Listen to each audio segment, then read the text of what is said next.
Hey guys, ಎಲ್ಲರಿಗೂ ನಮಸ್ಕಾರ. Welcome back to ಸಾಗಾ stories. ಮೊದಲನೇದಾಗ ಎಲ್ಲರಿಗೂ ಶುಭೋದಯ ಮಗ. ಇವತ್ತು India is up against New Zealand in the last T20I 5ನೇ T20I 4-1 ಆಗತ್ತಾ ಸೀರೀಸು. ನಾನು ಮುಂಚೆನೇ ಒಂಥರ ನುಡಿದ್ಬಿಟ್ಟಿದ್ದೆ, 4-1 ಆದರೂ ಆಶ್ಚರ್ಯ ಪಡೋದೇನಿಲ್ಲ, ಒಂದು ಮ್ಯಾಚ್ ಗೆದ್ದರೆ ಆಶ್ಚರ್ಯ ಪಡೋದೇನಿಲ್ಲ, ಇವರು 4-1 ಆಗ್ಬೋದು ಅನ್ನೋ ಥರ ಹೇಳಿದ್ದೆ.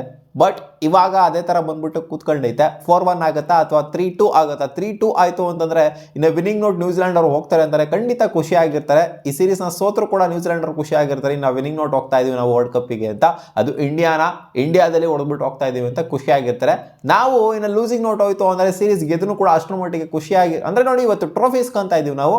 ಇವತ್ತು ಸೋತ್ಬಿಟ್ಟು ಇಸ್ಕೊಂತವನು ಏನು ಖುಷಿ ಇರುತ್ತೆ? ಇವತ್ತು ಗೆಲ್ಲೇಬೇಕು, ಶತಾಯ ಗೆಲ್ಲಬೇಕು. ಅದೇನು ಟ್ರೈನು ಟೆಸ್ಟು ಅದು ಇದು ಎಲ್ಲ ಏನು ಪರ್ಮ್ಯೂಟೇಷನ್ ಕಾಂಬಿನೇಷನ್ ಏನೋ ವರ್ಕೌಟ್ ಮಾಡ್ಕೊಡ್ರಲ್ಲಪ್ಪ ಲಾಸ್ಟ್ ಮ್ಯಾಚು, ನಾವು ಹಿಂಗೆ ಮಾಡ್ಬೋದು ಹಂಗೆ ಮಾಡ್ಬೋದು ಅಂತ ಏನೇನೋ ಅನ್ಕೊಂಡು ಬಂದ್ಬಿಟ್ಟು ಆಡಿದ್ರಲ್ಲ, ಚಾಯ್ತಲ್ಲ ಅಲ್ಲಿ. ಬರೀ 5 ಬೌಲಿಂಗ್ ಆಪ್ಷನ್ಸು ಜೊತೆಗೆ ಒಂದು ಬ್ಯಾಟ್ರಿ ಶಾರ್ಟ್ ಆಡಿದ್ದು. ಸೊ ಇದೆಲ್ಲ ಬಿಟ್ಬಿಟ್ಟು ನಾರ್ಮಲ್ ಟೀಮ್ ಹೆಂಗಿತ್ತೋ ಆ ಥರ ಆಡಬೇಕು. ಆ್ಯಂಡ್ ನೋಡಬೇಕು ಏನಾಗುತ್ತೆ ಕತೆ ಅಂತ. ಸೊ ಏನು ಫುಲ್ಲು ನ್ಯೂಜಿಲ್ಯಾಂಡ್ ಅವರು ಒಂದು ಮ್ಯಾಚ್ ಗೆದ್ಬಿಟ್ರು ಅನ್ನೋ ಮಾತ್ರ ಹೆವಿ ಬಲಿಷ್ಠ ಆಗೋಗ್ಬಿಟ್ಟಿದ್ರು ಅಂತ ಹೇಳೋದಕ್ಕಾಗೋದಿಲ್ಲ. ನಾವು ಸ್ವಲ್ಪ ಅವ್ರಿಗೆ ಲಿವರೇಜ್ ಕೊಟ್ಟಿದ್ವಿ last match. 5 bowling options, Hardik Pandya bowling ಮಾಡದೇ ಇದ್ದಿದ್ದು, ಜೊತೆಗೆ ಈ ಕಡೆಯಿಂದ ಇಶಾನ್ ಕಿಶನ್ ಆಡದೇ ಇದ್ದಿದ್ದು. ಇವತ್ತು ಇಶಾನ್ ಕಿಶನ್ ವಾಪಸ್ ಬರುವಂಥ ಸಾಧ್ಯತೆ ಜಾಸ್ತಿನೇ ಇರುತ್ತೆ. ಆ್ಯಂಡ್ ಗೊತ್ತಿರೋದೇ ಇವತ್ತು ಬೌಲಿಂಗ್ ಆಪ್ಷನ್ಸ್ ಅಂತ ಬಂದಾಗ ಖಂಡಿತ T20 ವರ್ಲ್ಡ್ ಕಪ್ಪಲ್ಲಿ ಆಡುವಂಥ ಬೌಲಿಂಗ್ ಆಪ್ಷನ್ಸ್ನೇ ಇರಬೇಕು. ರವಿ ಬಿಷ್ಣೋಯ್ನ ತೆಗೆದು ಈಚೆಗಡೆ ಇಡಬೇಕಾಗುತ್ತೆ ಹಂಗೆ ನೋಡೋಕೆ ಹೋದ್ರೆ, ಯಾಕಂದರೆ ವಾಷಿಂಗ್ಟನ್ ಸುಂದರ್ ಫಿಟ್ ಆಗೋ ಥರ ಸಾಧ್ಯತೆ ಕಾಣಿಸ್ತಾ ಇದೆ. ಸೊ ಇವತ್ತು T20 ವರ್ಲ್ಡ್ ಕಪ್ಪಲ್ಲಿ ಏನು ಟೀಮ್ ಆಡುತ್ತೋ ಅದೇ ಟೀಮ್ ಇವತ್ತು ಆಡಬೇಕಾಗುತ್ತೆ. ಶ್ರೇಯಸ್ ಅಯ್ಯರ್ನ ಒಳಗಡೆ ಕರ್ಕೊಂಬರುವಂಥದ್ದೆಲ್ಲ ಕಾಣಿಸ್ತಾ ಇಲ್ಲ ನನಗೆ. ಇಲ್ಲಿ ಇಶಾನ್ ಕಿಶಾನೇ ಆಡ್ತಾರೆ. So Devon Conway, Tim Seifert, Rachin Ravindra, Glenn Phillips, Mark Chapman ಅಷ್ಟೇನಾಗಿ ಕಾಣಿಸ್ತಾ ಇಲ್ಲ. ಅಂದರೆ ಅವ್ರ ಇಂಪ್ಯಾಕ್ಟ್ ಏನು ಅಷ್ಟೇನಾಗಿ ಇಲ್ಲ.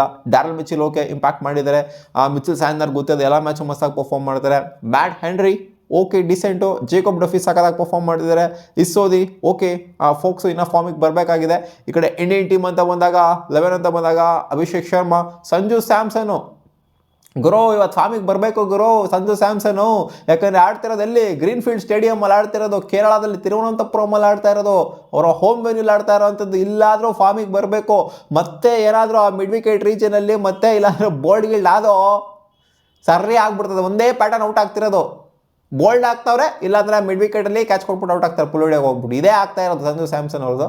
ಸೊ ನೋಡೋಣ ಇವತ್ತಿನ ಮ್ಯಾಚಲ್ಲಿ ಯಾವ ಥರ ಔಟ್ ಆಗ್ತಾರೆ ಅಂತ.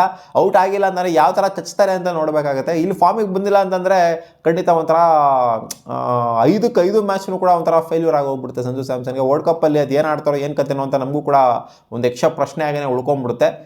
ಅದು ಕೇರಳ ಕ್ರೌಡ್ ಬೇರೆ ಹೌಸ್ಫುಲ್ ಬೇರೆ ಮಾಡಿದ್ರಂತೆ, ಟಿಕೆಟ್ ಎಲ್ಲ ಸೋಲ್ಡ್ ಔಟ್ ಆಗಿದೆ ಅಂತ. ಸಂಜು ಸ್ಯಾಮ್ಸನ್ ನೋಡೋದಕ್ಕೆ ಬೇರೆ ಬಂದಿರ್ತಾರೆ. ಸೊ ಇವ್ರಿಗೆ ಡಿಸಪಾಯಿಂಟ್ ಮಾಡದೆ ಇರಲಿ, ಚೆನ್ನಾಗಿ ಆಡಲಿ ಅಂತಲೇ ಕೇಳ್ಕೊಳ್ಳೋದು. ಸಂಜು ಸ್ಯಾಮ್ಸನ್ ಒಳ್ಳೆ ಪ್ಲೇಯರು, ಬಟ್ ಏನೋ ಕೈ ಹಿಡಿತಾ ಇಲ್ಲ ಎಲ್ಲನೂ ಅವ್ರಿಗೆ. ನೋಡೋಣ ಅದೇನಾಗುತ್ತೆ ಅಂತ. ಸೊ ಇವತ್ತು ಶ್ರೇಯಸ್ ಅಯ್ಯರ್ ಆಡೋದು ಡೌಟು. ಅದೇ ಇಶಾನ್ ಕಿಶನ್ ಮತ್ತು ಅದೇ ನಿಗಲ್ ಪಗಲ್ ಅಂತ ಏನು ಹೇಳಿದ್ರಲ್ಲ ಇವರು, ಏನೋ ನಿಗಲ್ ಆಗಿಬಿಟ್ಟಿದೆ ಅಂತ, ಅದು ಸುಮ್ಮನೆ ಸುಳ್ಳು ಹೇಳಿದ್ರು ಅಂತ ಕಾಣಿಸುತ್ತೆ ಟಾಸ್ ಟೈಮಲ್ಲಿ ಸೂರ್ಯಕುಮಾರ್ ಯಾದವ್ ಮತ್ತು ಇಶಾನ್ ಕಿಶನ್ ಬರುವಂಥ ಚಾನ್ಸಸ್ ಕಾಣಿಸ್ತಾ ಇದೆ ನನಗೆ.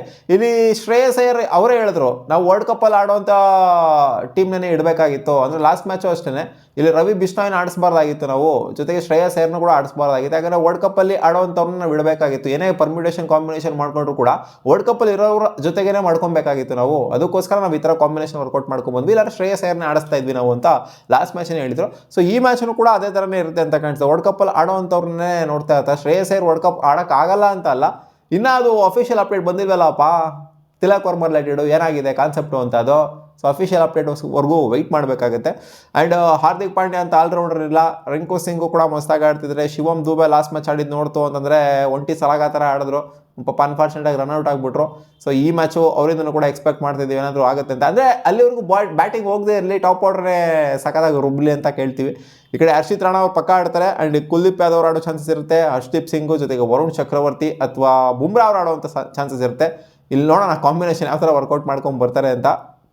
ಇಲ್ಲಿ 3 ಜನ ಪೇಸಸ್ನ ಆಡಿಸ್ತಾರ ಅಥವಾ 2 ಪೇಸಸ್ನ ಆಡಿಸ್ಬಿಟ್ಟು ಇಲ್ಲಿ ಶಿವಮ್ ದುಬೆ, ಹಾರ್ದಿಕ್ ಪಾಂಡ್ಯ ಹೆಂಗಿದ್ರು ಬೌಲಿಂಗ್ ಮಾಡೋದ್ರಿಂದ ನೋಡಿ ಬೌಲಿಂಗ್ ಹಾಕಿಸ್ಬೇಕು ಗುರು. ಇಲ್ಲ ಅಂತಂದರೆ ಒಂಥರ ಜಸ್ಪ್ರೀತ್ ಬುಮ್ರಾ ಅವ್ರು ಆಡಿಸಿದ್ರೆ ಬೆಟರ್ ನನ್ನ ಪ್ರಕಾರ.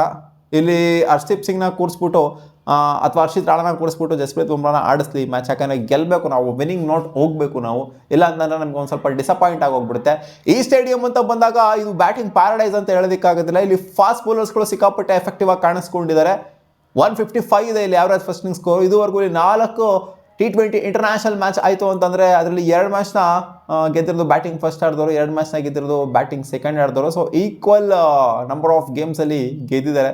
ಬ್ಯಾಟಿಂಗ್ ಫಸ್ಟ್ ಆಡಿದ್ರು ಗೆದ್ದಿದ್ದಾರೆ, ಸೆಕೆಂಡ್ ಆಡಿದ್ರು ಗೆದ್ದಿದ್ದಾರೆ. ಅಲ್ಲಿಂದ ಟಾಸ್ ಅಂತ ಬಂದಾಗ ಟಾಸ್ ಖಂಡಿತ ಬ್ಯಾಟಿಂಗ್ ಆಯ್ಕೆ ಮಾಡ್ಕೊಳೋದಿಲ್ಲ, ಬೌಲಿಂಗನ್ನು ಆಯ್ಕೆ ಮಾಡ್ಕೊತಾರೆ. ಯಾಕಂತಂದರೆ ಹ್ಯೂಮಿಡ್ ಕಂಡೀಷನ್ಸ್ ಬೇರೆ ಇದೆ, ಜೊತೆಗೆ ಡ್ಯೂ ಫ್ಯಾಕ್ಟರ್ ಕೂಡ ಸೆಕೆಂಡ್ ಇನ್ನಿಂಗ್ಸಲ್ಲಿ ಜಾಸ್ತಿ ಬರೋದ್ರಿಂದ, ಇಲ್ಲಿ ಹೆವಿ ಬರೋದಂತೆ ಡ್ಯೂ ಸೆಕೆಂಡ್ ಇನ್ನಿಂಗ್ಸಲ್ಲಿ, ಆದ್ದರಿಂದ ಬೌಲಿಂಗ್ ಮಾಡೋದಕ್ಕೆ ನೋಡ್ತಾ ಇರ್ತಾರೆ. ಇಂಡಿಯಾ ಇಲ್ಲಿ 4 ಮ್ಯಾಚ್ ಆಡಿದೆ, ಅದರಲ್ಲಿ 3 ಮ್ಯಾಚ್ನಾಗ ಗೆದ್ದಿದೆ, 1 ಮ್ಯಾಚ್ನ ಮಾತ್ರ ಸೋತಿದೆ. 155 to 165 ಇಲ್ಲಿ ಆವ್ರೇಜ್ ಸ್ಕೋರ್ ಕೂಡ ಇದೆ.